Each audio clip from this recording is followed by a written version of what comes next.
When we think of trust, we think of friends, people we've shared moments with, people we know or think we know. But sometimes, the most dangerous moves don't come from across the battlefield.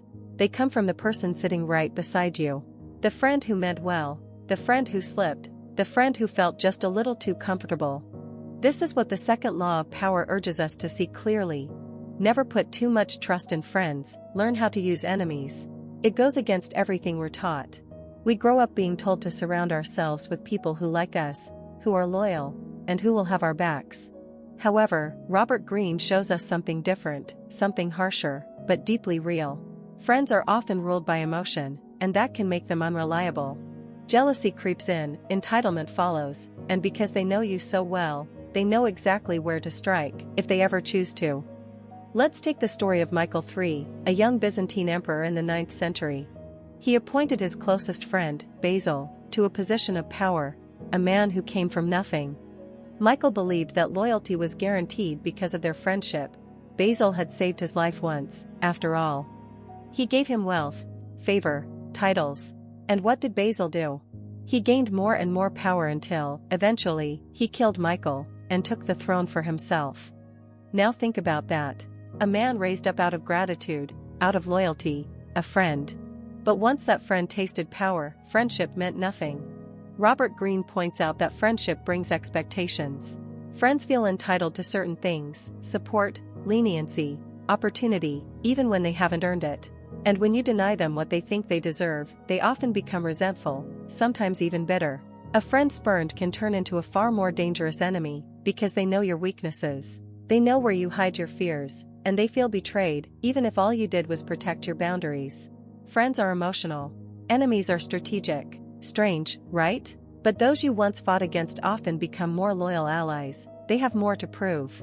An enemy has no illusions. You know where you stand with them. And when you offer an enemy a chance, when you turn conflict into cooperation, their loyalty can actually be stronger. Because they know what it took to earn your trust, they don't take it for granted. They value the new alliance because it required humility, risk, and strategy. History proves this again and again. Abraham Lincoln famously filled his cabinet with former rivals, people who had publicly opposed him, because he wanted the best minds, not just the most agreeable ones. He understood that an enemy can challenge you, keep you sharp, push you to grow, and, once converted, become your fiercest defender. And in modern life? Think about work. You hire your friend because it's easy. But soon, they expect special treatment. They miss a deadline and assume you'll let it slide.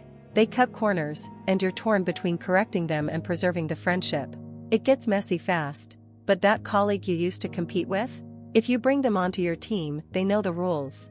They know you expect excellence, and if they accept your offer, they're choosing respect over rivalry. That kind of loyalty is clean, it's earned. Now, this isn't to say you should never trust friends. It means, don't blindly trust them, don't assume loyalty based on past history, don't confuse comfort with competence. In positions of power, whether you're leading a team, starting a company, or just protecting your personal peace, look beyond emotional ties. Assess based on behavior, not sentiment. Ask yourself, am I trusting this person because they're actually good at what they do, or because I like them? Would I give them this opportunity if we weren't friends? What would happen if I had to say no to them? Would they still support me? Because sometimes, the friend you trust too much becomes the downfall you never saw coming. And the enemy you feared? Might be the unexpected key to your next great alliance. So remember, use your enemies wisely. Trust your friends, cautiously.